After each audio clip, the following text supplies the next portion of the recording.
بنگال والوں اگر برا نہیں مانے تو ایک بات کروں ہاتھ جوڑ کے، مسجدوں کے 2-2 کروڑ کے مینار بنانے کی بجائے کوشش کرو کہ وہ 2-2 کروڑ غریبوں پہ خرچ کرو اور ان کو مضبوط کرو۔ اگر ہماری قوم 10 سال میں مضبوط ہو گئی تو 2 نہیں بلکہ 10 کروڑ کے مینار ہم بنا سکیں گے۔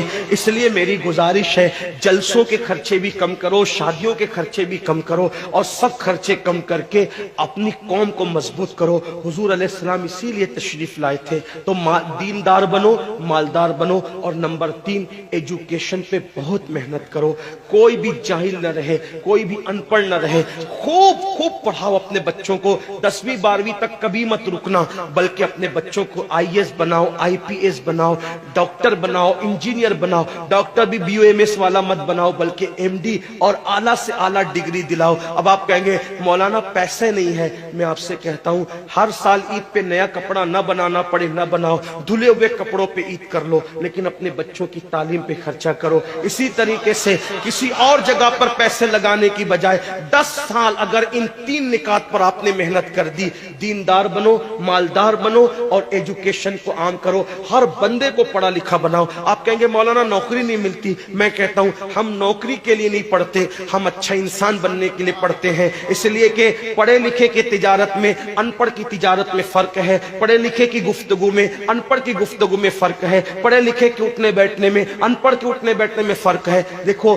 آپ یہ نہیں کہتا ہوں کہ آپ سب ان پڑھو، لیکن ایک بات آپ سے کہتا ہوں، محفل میں پڑھے لکھوں کا انداز اور ہوتا ہے، ان پڑھ لوگوں کا انداز اور ہوتا ہے۔ کھانے میں، پینے میں، اٹھنے میں، بیٹھنے میں تعلیم کو عام کرو، دنیا بھی پڑھاؤ، آخرت بھی پڑھاؤ۔ اپنے بچوں کو اتنا علم دو کہ وہ مسلمان رہے، سچے مسلمان رہے، اور اپنی بچیوں کو بھی اتنا علم دو سچی پکی مسلمان رہے، اور اسکول، کالج، یونیورسٹی میں اعلیٰ سے اعلیٰ تعلیم دلاؤ۔ اور یاد رکھنا غربت کا بہانہ مت بناؤ۔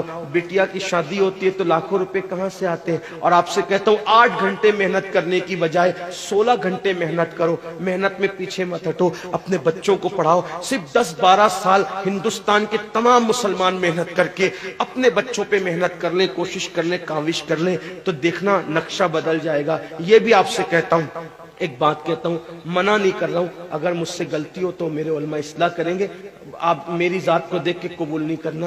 باپ کے چہلم پر 40 دیگ پکانے کی بجائے 1 دیگ پکاؤ، ان 40 دیگوں کا خرچہ بچا کر کسی بچے کی تعلیم پر اپنے باپ کے ایصال ثواب کے لیے خرچہ کر دو۔ پیر صاحب کے مزار پر 1 لاکھ کی چادر لا کے ڈالنے کی بجائے 100 روپے کی چادر ڈال دو، باقی کے پیسے بچا کر غریبوں کی تعلیم پہ خرچہ کر دو۔ پیر صاحب کے ایصال ثواب کے لیے وہ اس 1 لاکھ کی چادر سے جتنا خوش ہوں گے، وہ 100 روپے کی چادر سے بھی اس سے زیادہ خوش ہوں گے، کیونکہ آپ نے کسی کو اٹھا دیا، کسی کو آپ نے ترقی پہ لے گئے۔ ایک بات کہتا ہوں، میرا پیر جنتی ہے تو میرے پیر کو میری 1 لاکھ کی چادر سے کیا غرض، اس کو تو جنت میں اس سے بہتر لباس مل چکا ہے، اس کو تو 1 لاکھ کا اس سے بہتر لباس مل چکا ہے۔ تو یہ باتیں تلخ لگے معاف کرنا، لیکن آپ سے ایک بات کہتا ہوں، رسومات سے نکلو، حقیقتوں کی طرف آؤ، رسومات سے نکلو، سچائیوں کی طرف آؤ۔ ایک دوسرے کو گرانے کی کوشش مت کرو، ایک دوسرے کو اٹھانے کی کوشش کرو، آپس کے جھگڑے ختم کرو۔ تیرا سلسلہ بڑا، میرا سلسلہ بڑا، تیری برادری بڑی، میری برادری بڑی، تیرا پیر بڑا، میرا پیر بڑا۔